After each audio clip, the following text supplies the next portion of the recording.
Zan on your left, Todd on your right. Punishing Abzan, Grixis Delver. 1 Deathrite Shaman. So, I played against this style of deck, not exactly like Todd's, but close, in the hands of Jesse Hefner when I was playing Sneak and Show, and I got rinsed.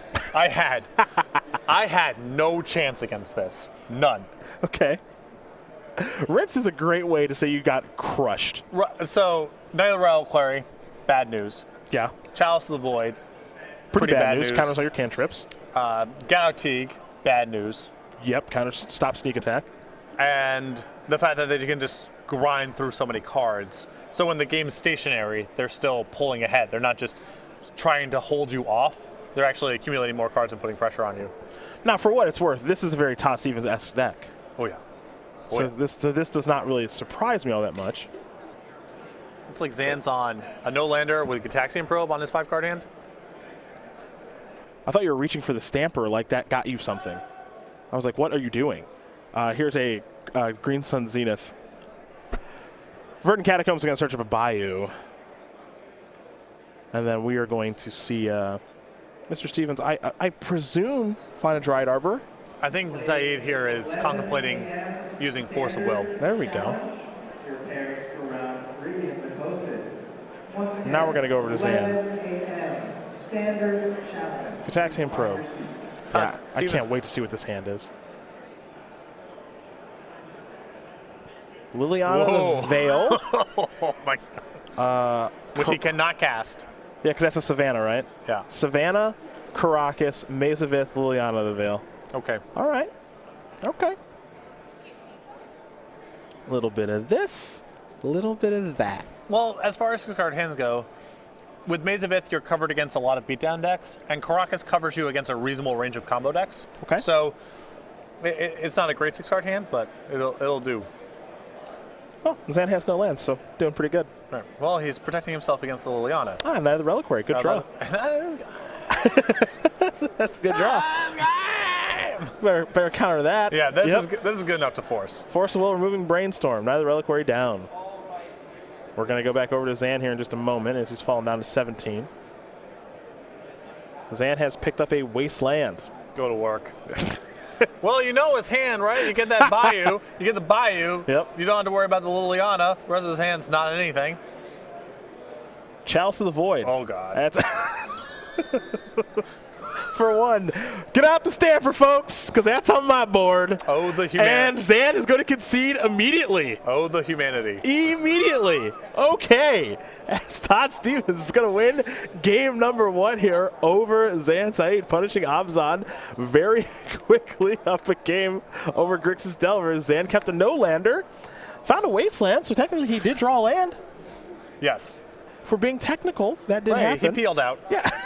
Yeah, he peeled out. Definitely peeled out. These players are going to go to the sideboard here in just a moment, and while they do that, we're going to hear from our sponsors.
back. Senator Phillips, Patrick Sullivan here in the booth as Todd Stevens quickly up a game here over Syed as his punishing Abzan deck with some real funky numbers, which means Nick Miller's going to have to get him in the sideboard at some point.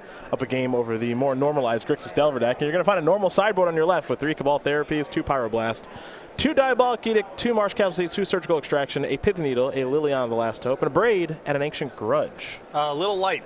I think that you could bring in the 2 copies of Diabolic Edict. You can have expectations that Surgical Extraction will have some high-value targets, maybe the Needle as well. Other side of things here for Todd Stevens. Here we go. 2 Golgari Charm, 2 Thalia Guardian of Thraben, 2 Surgical Extraction, 2 Aethersworn Canons, 2 Swords to Plowshares. Chandra Torch of... what? A Containment Priest, a Toxic Deluge, a Tabernacle of Pentral Veil, and a Reclamation Sage. Now, you said Mox Diamond's taking some liberties with the mana base. Yeah. Chandra in the board, huh? So I like the 2 copies of Golgari Charm if you're expecting Young Pyromancer. The copy of Toxic Deluge seems good, just sort of generally, and the 2 Swords to Plowshares. Chandra's probably more for more controlling matchups, things like the Mirror, to the extent that there is such a thing. To the extent that there is such a thing, yes. I don't think it's supposed to come in against random decks that are just attacking you with creatures for the most part. I think it's just a random Planeswalker for decks that are not good against Planeswalkers. Okay, actually, I figured it out. Figured it out. Okay. The Chandra is for when someone plays Blood Moon. Get him. Well, I'm sure a lot of decks with Blood Moon fit the bill of random control decks that are not good against Planeswalkers. They help you cast it. And then because they're stupid and played a Blood Moon, yeah. to cast it. Ultimate punishment. All right, I'll tap my Maze of Ith, my Cabal Pit, my Savannah. Oh yeah. Oh yeah, and my basic forest. And my Bayou. Yeah. I will play Chandra. It is your turn. All I'm saying is Chandra, not the easiest card to cast. No, it is. But again, if you're bringing it in only against slower decks, having your Mox Diamond fetching for your 1 land, whatever, it's not the biggest ask. That's why you probably can't bring it in against decks that are, wastelanding you and attacking you really fast, even if they have some creatures for you to kill. You know what? I kind of like this deck now. It'll keep you on the seat of your pants. Here's a Wasteland. Here's a Mox Diamond. You don't know what Todd's going to play. You don't know. You don't. He drew Dark Confidant for the turn. Didn't know he had that in his deck until right now. I have the deck list right in front of me. Force of Will. Oh, got him. So I think the reasoning here with the Force is there's a chance that Stevens' hand is just non-functional without a Mox. It's true. It's a very aggressive Force of Will. This, of course, for Syed is the disaster of he just has not just any dual land, but another Mox. Yeah. But I respect that Syed actually took, his hand doesn't look very good, just looks like some counter spells, and take a line that might just disrupt Stevens' entire hand and instead of trying to go, 1-for-1 with your counter spells that just aren't very good. Well, there's a Brainstorm in response to Dark Confidant. 3 cards coming, 2 going back in just a moment here for Syed. Yeah, and I don't think he has another land. So if he's Brainstorm locked here, it's pretty bad news because he has the Liliana that he can't cast. It looks like he brought in his sideboard Liliana of the Last Hopes. He has a Lightning Bolt that he can't cast, but fortunately for him, he can daze the Dark Confidant. Okay. Zan will draw. Snap him off. Gonna probe first. Get a look. Let's take a look. Get a quick look at things. Oh, yeah. Deathrite Shaman, Savannah, Knight of the Reliquary. Still want to let that Wasteland go? Let it rip? Well, if you can't stop the Knight of the Reliquary next turn, you've got to do something. I know, you Wasteland him, hopefully your cantrip the next turn finds you a red source you can bolt away the Deathrite Shaman, and then maybe Stevens doesn't have a hand that works. Also, if you play the Underground Sea, Stevens can just go Deathrite Shaman, Wasteland you. Yep. And Syed needs that sea really desperately to unlock the rest of his hand. Todd drew an Abrupt Decay. He'll play Deathrite Shaman. Pass the turn back. Let's go over to Zan. Zan drew, it looks like a Brainstorm. Yep. Okay. It's bad news, because even if he finds a red source of mana, he can't play 2 lands in 1 turn. So now Stevens will be able to keep his Deathrite Shaman and perhaps get to Knight of the Reliquary this turn as well. There's the Cabal Pit. Cabal Pit. Oh, yeah. Oh, Zan, you need to read that one? Tap for a black, take 1 point of damage, or Threshold, pay a black, and sacrifice a target creature gets -2/-2 until end of turn. Lock it in. Don't even look it up. Yeah, we don't. You can bring it on screen. Yeah, and you should. Yeah. But Do you know how many times I played this card but draft? you played that a lot, and Yeah. that was Odyssey. Odyssey Cabal Uncommon. Pit, Barbarian Ring, Cephalid Coliseum. You're not going to get the white one. I had it actually 2 seconds ago. Nomad Stadium. True. Green. It's not that hard. Is Centaur Glade? Starts with a G. Centaur Garden? Correct. Okay. Correct. Got them all. Well done. Well done. I regularly do not know what dual lands are legal in Standard. But if you bring up the Odyssey's threshold lands, target creature gets +3/+3, deal 2 to something, gain 5 life, draw 3, discard 3. I think it's game 4. The stadium is gain 4? I thought it was gain 5. You know better. Look, I could be wrong here. We can take a look at Nomad Stadium. Yeah, and we should. Because Zan's not doing anything. Oh, yeah. He's going to lose to. He's going to get rinsed by Neither Reliquary. He's done. We're in garbage time already. That knight's going to go active next turn, and then the game is over. Yeah. Game. 4. Yeah, you had it. Yes. Good job. You got it.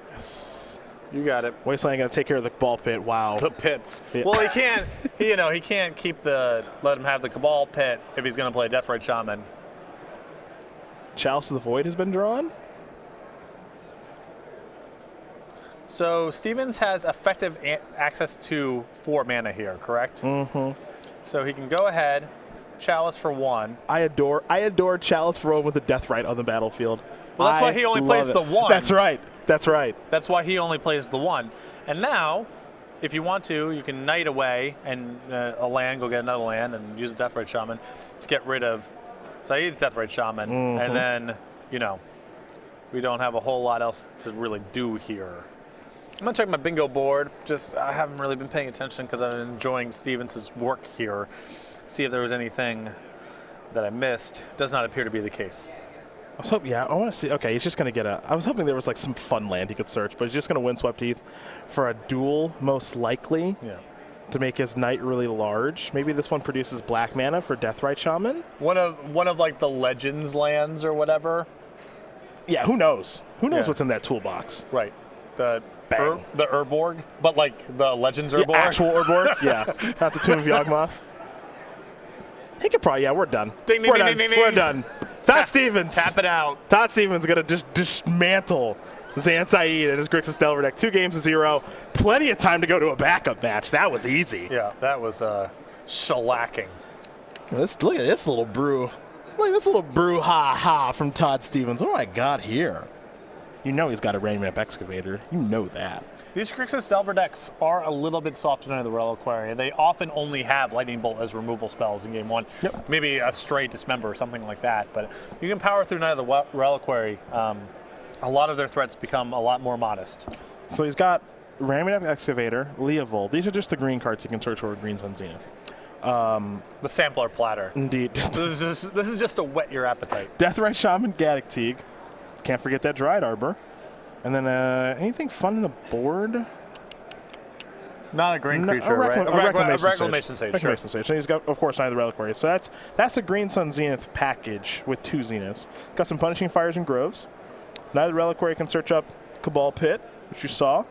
Can search up Wastelands, Maze of Ith, Caracas, and various lands to cast some spells. And, of course, Grove of the Burn Willows, Dryad Arbor, Ghost Quarter he's got one of as well. Ghost Quarter is actually good in Legacy. Yep. Some people don't play basics. Well, also, I think there's this chorus of land destruction effects. So there's some number of decks that don't have any basics, and then Ghost Quarter is just another Wasteland. And if you're loaming or excavating, even against the decks that can, you can still just, all right, you go get whatever you get. I keep looping and run you out.